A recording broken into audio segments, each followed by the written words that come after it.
can you say your name for the camera? My name's Glen Church. Nice to meet you, man. Thank you for talking to us. Sure. So I'd like to open this up. Like, how long have you been out here? How long have you been homeless? 2 years and some change. 2 years. So what was the initial thing that started this? You know, that led to this? I got tied up. I lost my home. Yeah. You know, the guys tried to steal me off, and everything was okay. I had an RV. I had a 32-foot trailer.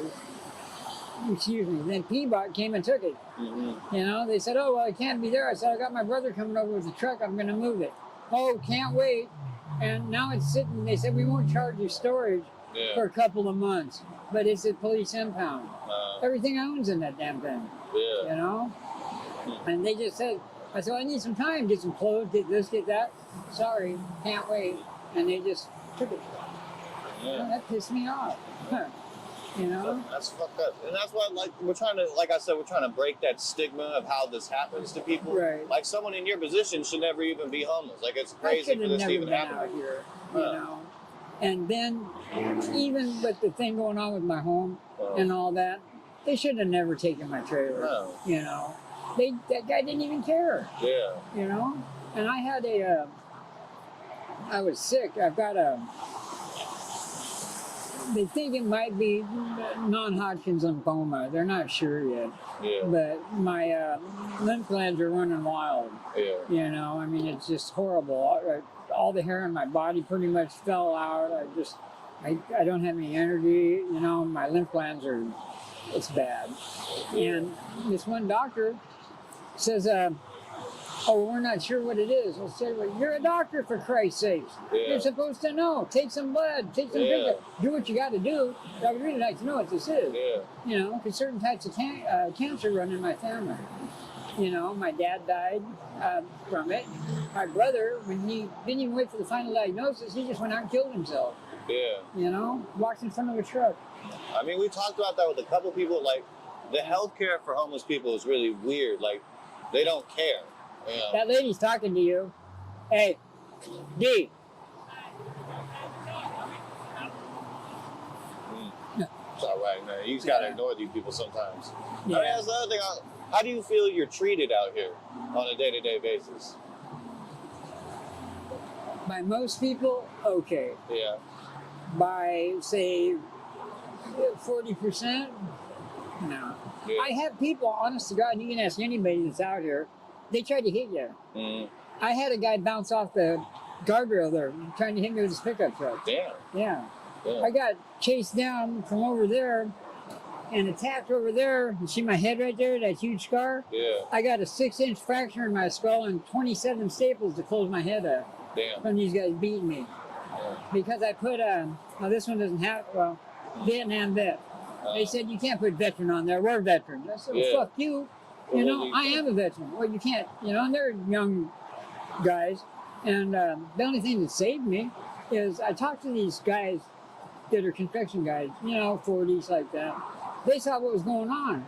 And they went blowing up on the curb and just beat the shit out of these guys who were putting it on me.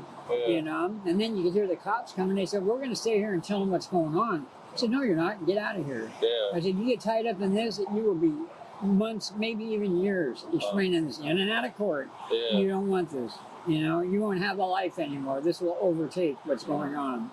Because we're just going to have to explain. They did this because I put veteran on my sign? Yeah. Come on now. That's crazy. It is. Cass, what part of the military did you serve in? Army. In the Army? Yeah. For how many years? 2 and some change. Okay. So how is that, like, have they done anything to help you? Like, what has your military service done? I haven't asked. Yeah. I'm not like the type of in-law or dad that shows up at a kid's door knocking, "Hi, I need to sleep on your couch for however long." You know, I'm not like that. You know, and I've had a couple of people show up and say, "Hey, come over here and we can do this and this." And I don't know. I might. Yeah. I might not. This kind of stuff is like camping, you know? Yeah. It doesn't really bother me. Sometimes it does when I have a hard time getting up. Yeah. You know, when I sleep, I get all comfortable. And then I get up like at 5 o'clock every morning. Yeah. You know, and it just takes me a while to get up. Yeah. I mean, this shit bothers me, man. Like, as someone, like, you shouldn't be out here. Like, this type of thing isn't cool to me. Like, I don't like that this is something that happens in our city, in our country. Like, it seems really weird. There's this one, actually two women. One's a delivery driver and one is just a nice woman. And one of them goes, "Yeah, you're in the same clothes all the time." I said, "Yeah, but I clean up every night and then why get the new clean ones dirty?" Yeah. You know, so I put the same shit back on. She goes, "I think you're lying to me." She goes, "What size are you?" So I told her. She comes back about 2 hours later. She got like $250 for some brand new pants, flannel shirts, underwear, a pair of shoes, all that stuff. This one lady stops by, takes me up from Rincon, goes shopping every couple of weeks, you know, and pays for everything. Yeah. So there are most of them are really nice. Yeah, I mean, that's the problem. It's like we have to rely on the kindness of like individuals when it should be a collective of people getting rid of this stuff. No, I got that. Yeah, have you ever been to the homeless shelters? You ever had any experience with the shelters? No. No, I don't go there. No, you don't trust them? Well, it's not that. I don't trust what they've got, diseases or whatever, you know. And people are always trying to steal shit. You know, this guy I don't see him out here, but he was staying in a shelter, and this just happened. Yesterday. He was out here, and he did pretty good. Yeah. And he went into 7-Eleven over there. And he pulls out his money to pay for stuff. Well, these 3 guys had followed him. Yeah. And when he came out, they knocked him down and beat the shit out of him and went through his pockets and took all his money. Damn. Plus the stuff he just bought. Yeah. You know? And that kind of crap, it happens. Yeah. You know? It's like, I don't ever count any money I've got until I'm done. Yeah. And then in some place where I can be by myself, and then I'll pull it out. Yeah. You know, people get robbed out here all the time. You know, somebody smack you in the head with a club and go through your pockets. Yeah. And people drive by and they're, "Hey, I'm calling the cops." Yeah. You know, go ahead. I'll be gone by the time you get here. Yeah. You know, and you're sitting there with your eyes rolling around and your ears ringing. Yeah, you know? And there's nothing they can do. No. You know, at least they don't. So you feel like, what's this club for? Is this your defense out here? Kinda. I've hit a few people with it. Yeah. Mostly, my cane was stolen. I had a really nice cane. Yeah. And it was stolen. I used to play golf years ago, and I ran across that and a putter. Yeah. Well, if you hit somebody with a putter, you're probably going to kill them. Yeah. You know, but I whacked a few people with that, and it don't hurt them. No, that's fine. You know, It's composite. Yeah. You know, it bends and works. That's a good one. So can you walk us through like your daily routine, like how your day normally goes? Well, I'm strung out on heroin. I have been forever. Yeah. For over 50 years. If you're strung out, you got to have a wake up because you know, if you don't. So I wake up about 4:30 every day. I have forever. And I do my wake up, and then I get ready, you know, and I close up my tent and everything. And then I grab my sign, come out here. Yeah. I try to be here about 6, 7, like that. Yeah. And then when I get enough money, there's 4 of us, sometimes 5, and we switch off these corners. And, you know, because we interviewed Michael already. I like Michael. He's a cool guy. Long-haired Mike? Yeah, no, he's cool. I like Mike. Yeah, there's him, myself, Travis and Heidi. Yeah, we did Heidi too, and Gator. Yeah, Gator. and then Jen. Yeah. She lives in that tent right there. Okay. And there's 5 of us. Okay. Gator is just an intermittent, you know. He relies on people feeling sorry for him, you know, because of his feet and everything. And I tell you, bluntly, he did it to himself on purpose. He knew his toes were bad, his big toes, and he was staying in a truck. It was a disaster. It was horrible. And always in there with no shoes, boots, or anything on, and let his feet get so infected, they ended up removing his big toes. Yeah, damn. You know, and you have to have those for balance. You can't stand and walk normally without them. You know, and he did that to himself. Yeah, I mean, that's scary. It's sad. It really is. It is sad. Have you always had a team since you've been out here, or is this a newer group of people? No, but pretty much. Yeah. They come and go. Yeah. But for a long time, it's been the ones I mentioned, Jen and I and Heidi and Travis and stuff. But about the same 4 or 5 people. Yeah, that's up a lot. And we try to, because some people, there's one guy that'll show up, and if, say you went to the bathroom, even if you leave something up that says, I'll be right back, you'll get back and I gotta be there. Take your corner, Yeah, and he tries to take my spot, and we got into a big argument. I said, look, we're about the same age, close on to 70. If you don't think I will fucking not beat you up, you bumped your fucking head. Yeah. Because I'm not gonna allow you to come in here. And he's a small old guy, he's big, and he likes to get in people's faces because he's learned that most people, especially women, will back up. I'm not gonna play that. No. I come back, you're there, you're leaving. Yeah. Take your bike and go. And usually he does. And then the prick, I had a real good sign. You don't want them too long because they're trying to read them as they come up. Yeah. So you're not really going to get anything if they can't read it by the time they make the corner. Yeah. And I had a really good sign. It was to the point, short, all that. Travis came up to me yesterday and he said, you know that sign you were looking for? I said, yeah. He said that. He took it? That guy took it. That's crazy. What the fuck? Yeah. Huh. He's not a 70-year-old veteran. Yeah. And Travis told him, he said, when were you in the military? The guy says, I haven't. He said, well, that sign right there says you're a 70-year-old veteran. He goes, oh. Travis goes, I know, you took one sign. Yeah. I lose them all the time. That's a bad sign to steal. You can't that doesn't even make sense. Yeah, it doesn't. It's stupid. But it works for him. Yeah. That's the thing. They look at him, and now he very well could have been in the military. Yeah. Most things fit except for the military part. And he just kind of, I guess, I've not heard him give his explanation, but apparently he just kind of skipped over that part. Yeah. And that's all right. Yeah. I don't care. Yeah. That's him. That's not me. I'm not lying to the people. Yeah. I absolutely won't. Because if they find out, or somebody says, hey, A,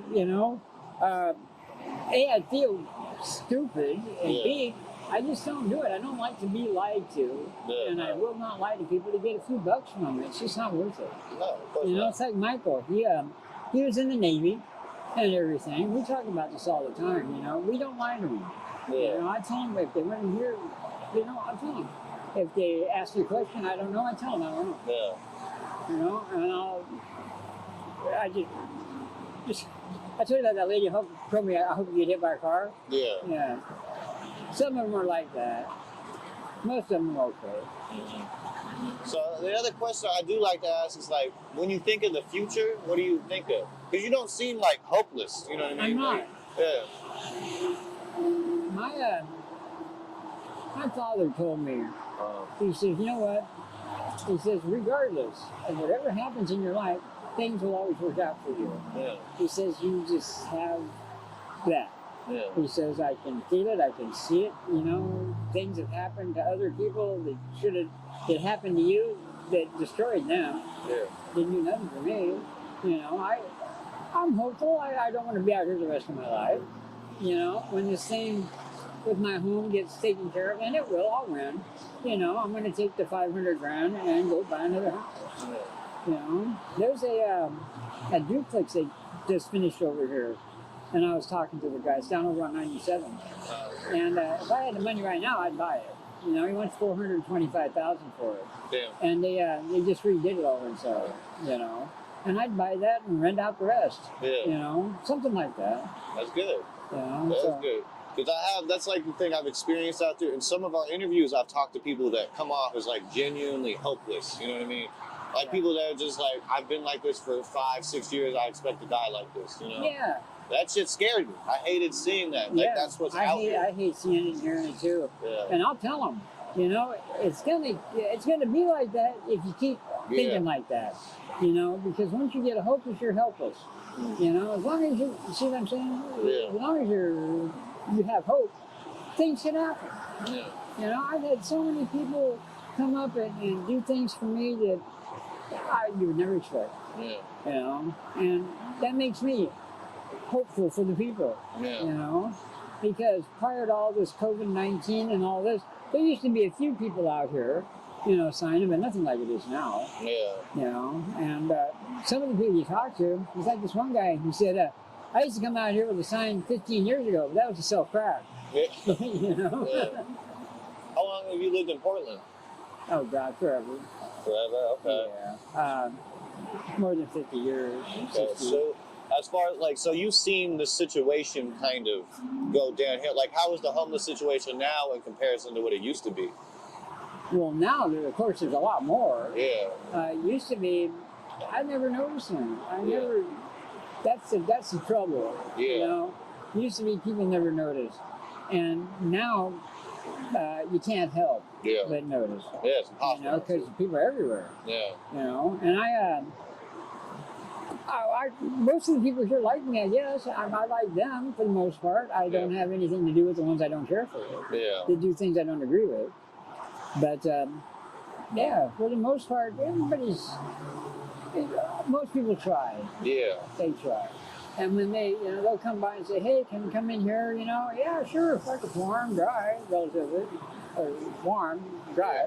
But I'm not going to tell them no. Yeah. There's this one guy, Sam. He's always getting it put on him. He's a little guy. Yeah. And I've told several people, leave him alone. Yeah. Because the next time I see you got him on the ground, I'm going to come up behind you and hit you in the head with my car. Yeah. And I'm going to keep hitting you until you stay down. Yeah. He is half your size. There's no reason for that. Yeah, no, it's dangerous out here a little bit. It can be. Yeah. A guy drove by, whoever it was, that way. Tonight it'll be 4 nights, and shot into the tent we were sitting in over there. Damn. Bam, bam, bam, bam, bam. As they went by, I went outside and started picking up 22 shells. Yeah. And they just slowed down and started shooting to the top of the tent. Damn. What the hell's up with that? Yeah. Scary. It is scary. Crazy. This guy, what the hell's his name? Doug. There's a guy named, a lot of the nicknames down here. His name is Guilty. He calls himself Guilty. Guilty? Yeah. Huh. And he is. Yeah. Okay. Yeah, that's his nickname. Uh-huh. Well, Doug and him had an argument. So he's driving by, goes, hey, Doug. Bam. Shoots him, hits him in the head. Right here. The bullet's stuck in his spine down here. They can't take it out because they're probably going to paralyze him. So now, on his travels through his brain, it made new connections or broke some or whatever, and now he can't stop picking. Damn. He's always picking. And when he does that, or anybody does, they pick. Yeah. Now, I don't know if you ever noticed that, but they get these swords and they pick them. He picks, and anyway, he disposes of the scabs in a terrible way. Yeah. And he's got holes everywhere. He's got one in the back of his neck that's got to be big as a 50 cent piece. That's scary. Jesus. Yeah, and he doesn't, it's unconscious. Yeah. And I'm on him all the time when he's around me. Get your hands off that. Yeah. Stop it. Yeah. It's going to get infected. It already is infected. Well, then stop it. Yeah. Put some in, because you can go up to the Blackburn Clinic place up there and get all kinds of healthcare stuff. Yeah. And they will sit you down and give you instructions on how to bandage these wounds and stuff like that. Yeah. And I guess he prefers not to. But when he's around me, I just pull out my first aid kit and start slapping big hand-sized bandages all over his neck. Yeah, Jesus. As long as you're around here, you leave that alone. Yeah. I don't want to see it. And it's bad.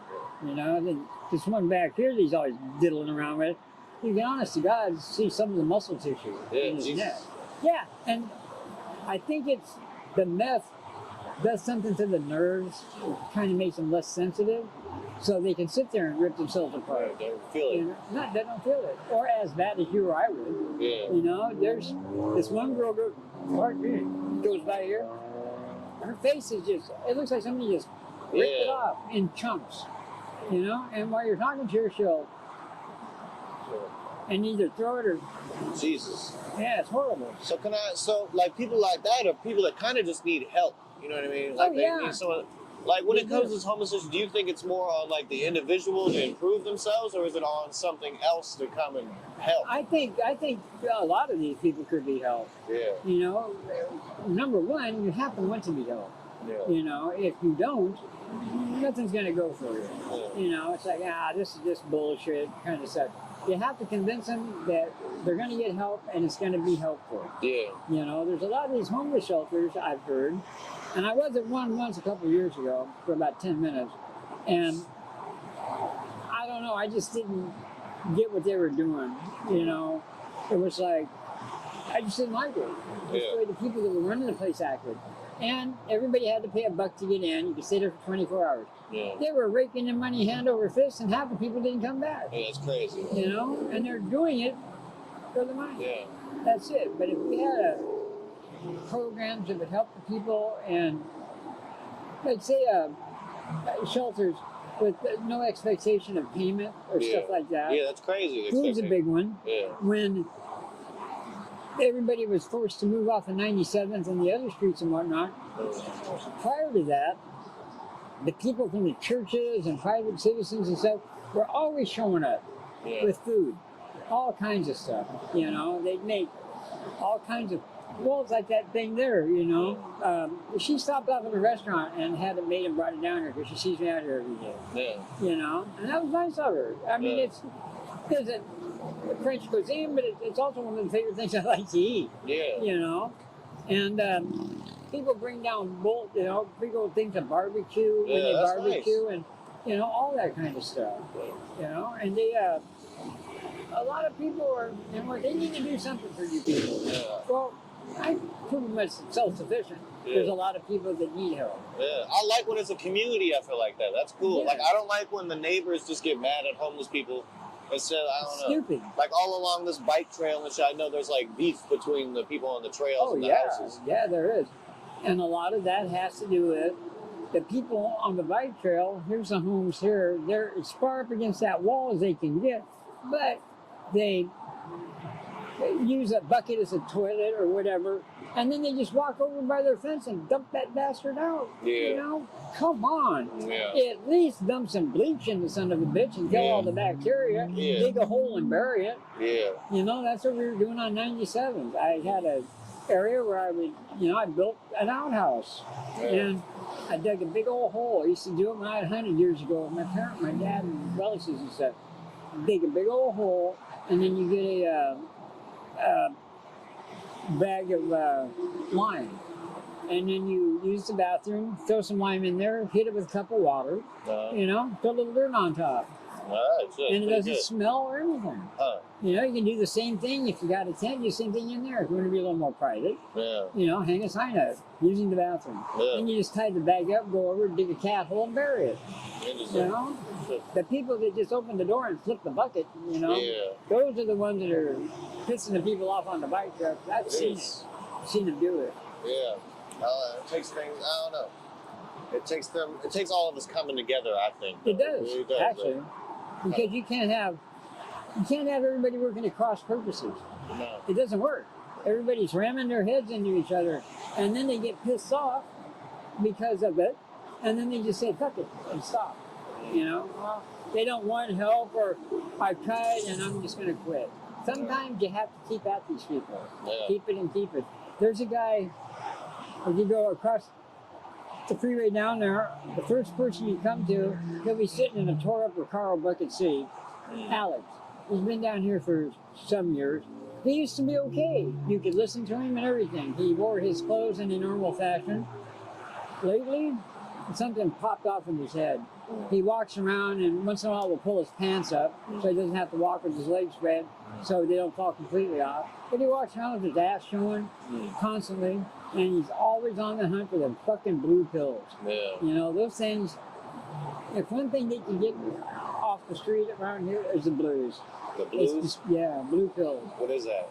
It's is that fentanyl? It's fentanyl. Yeah. Yeah. Fentanyl powder, I'll tell you right now, I like that. Yeah. You know, you can smoke a little bit of it, and it's cheaper than heroin. Yeah. You know, it works faster, and not as long, but faster. But I would never completely go to that, because I have some friends down here that have gotten strung out on that shit. Yeah. I mean, worse than they ever were on heroin. And it's like, God, what's wrong with you in there? You know, oh God, whoa, dude. You know, oh God, that goddamn fentanyl bar, I can't get any. I'll go, if I got money, I'll go get them some. And that's a real recent thing, right? Like fentanyl's the last couple of years. 6, 8 months, year maybe. Yeah. It's really been coming on for about the last about a year. Yeah. And everybody's selling the goddamn thing. Some people 4 for $20. Oh, I'll sell you 5 for $20. Yeah. You know, and they do all the business, and then they run out. You know, and then you go from smoking one, and it's good. If you smoke about 2/3 of it, it's good for about a 4 or 5 hour.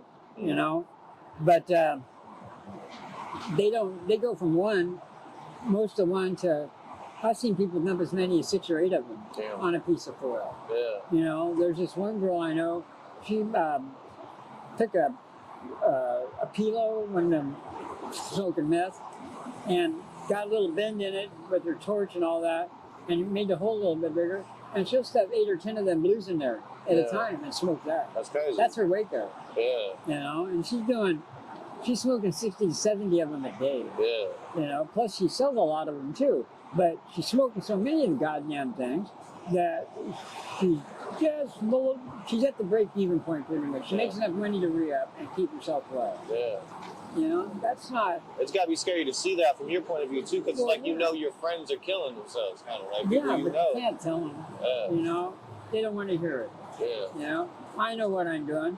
You sure look like it. You know, I'm up here and you're down there blowing chips and crapping yourself. You know. Yeah.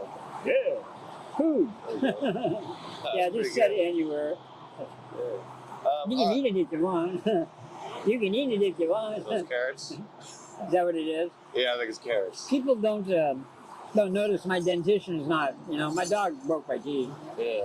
You know, she stole them and smashed them when I was moving. See that guy in that white shirt? Yeah. Okay, he's got a cigarette in his left hand. Yeah. Now, when people are going to give you money, they usually hang it out the window like that. He does it just to see if I'll walk down to his truck, and then he'll show me his cigarette. Damn. I quit responding to him, and a couple other ones like that too. Oh, so you've seen him before? Have you? All the time. I was gonna say. All the time. That's why he does that. Damn. You know, first couple of times he caught me. I go walking up, hey, and he's like, oh, all right, got me. Yeah. You know, next time he got me. He ain't got me again. Yeah. Because I won't go to his truck. I mean, that's the shit. Okay, so part of my last question is like, what do you want people to know about your situation, homeless people's situation, that they don't understand typically? You know what I mean? I think that what they really need to understand is that at least 75% of us are not here because we want to be. Yeah. There are maybe even more that want to be here. Yeah. They like it. They don't have to pay bills. They don't have to do anything. All they have to do is, and you can get free tents, sleeping bags, tarps, and everything, and set up, if you find a good spot, you can set up a nice, snug little house. You know what I'm saying? And as long as you keep it clean and keep things picked up around it, you do just fine. You know, you can get yourself a. I have a battery and an inverter and a battery charger, and I run them all into each other, and then I can sit and watch TV all the time. You know, because the inverter powers the battery charger, powers the deep cycle marine battery, which powers the inverter, which I plug the television into. Yeah. And I don't ever have to mess with it. You know, I've had one running for 6 months. You know, periodically people go, well, Jesus Christ, how'd you do that? Well, I'm not going to tell you. But if you want to go out and spend $300 on parts, I'll make you one. Yeah. And you don't ever have to worry about electricity again. Yeah. You know? And that thought came to me some years back. I thought, I wonder if you could do this, and that. So I did, and I plugged the refrigerator and the vacuum into it, and I vacuumed my house, and the refrigerator and freezer kept running, and it never went out. Yeah. You know, and I thought, I might have something here. Yeah. But I never followed through, and I was going to make them and sell them. It'd be perfect to take camping. Yeah. You know, there's no generator, it doesn't require gasoline or anything like that. It's just about a $300 initial investment. That's cool. You know, because the batteries you need are up around $100 a pop. Yeah. The inverter's about 60 or 80. Yeah. But that's the beauty of being down here. You tell somebody, hey, I need 2 inverters. If you went into Harbor Freight or someplace like that, you're talking $150. Yeah. 2 blues and $10 is what you can get them for. About $20. You know, that's what I do. It's not legal. That's a hustle. But it works great. I don't have to spend $300. I can sell somebody something that they can run all their electrical stuff on. Like phone charging is a big thing. Yeah. Nobody can charge their phones. Yeah. There's no place to charge them. Out here, no. Yeah, and somebody got caught over there, and I thought there was going to be a fist fight. Yeah. They bailed over the fence at night, and they go and plug into the back with an extension cord, and then sneak back, and then charge their stuff all night, bail over the fence first thing in the morning, and pull that cord out. Yeah. And they fell asleep, and the guy came out smoking a cigarette or coffee or whatever first thing in the morning, and he, what the hell? Yeah. And then you hear him screaming, "You sons of bitches, you're stealing my electricity." And, and I walked around and I said, "It's pretty cheap." I said, "I'll give you $10 a week, if we can plug in over here. Yeah. That's $40 a month. How much is your electricity bill?" It can't be much more than that in that little house, Nah, I don't want you bastards around me. Okay. It's your choice. I'll give you $10 right now. Just shut the hell up. Yeah. I'm tired of listening to you. Yeah. I mean, that's what I kind of think. I think that's what people need to understand about the homeless. They're just people trying to make it. I feel like people are just trying to make money and survive. Right. That's exactly right. And I try to figure out every day, Mike and I do. I'll go by, "How's it going? Yeah. You doing all right?" "Oh, I'm doing okay. Been out here an hour, made $8. That's half a minimum wage. Sure, there's no taxes, but it's still less than half a minimum wage. Yeah. And we have to try to get by on that. If you smoke, cigarettes are $10 a pack. Yeah. I smoke, but I don't buy packs of cigarettes. I roll them. Yeah. Papers and tobacco. Once in a while, the Asian store up here has pretty good cigarettes for like $6.50 a pack. Yeah. I'll buy those. I'm not paying $11.50 a pack for Marlboros. No. It's not happening. It's ruining my lungs and primarily my health is not worth it to me. Yeah. So, But things will get better. They will. You just have to be upbeat. Yeah. I think that's a big one. Yeah. I like that. I mean, how long have we been talking? That's like 30, right? I mean, that's all we needed from you, man. Okay, That's all we brother. wanted. Thank you so much. I really appreciate you talking to us, man. Okay. Yeah, no Thank problem. I'm a talker. Anybody can tell you. That's what we wanted.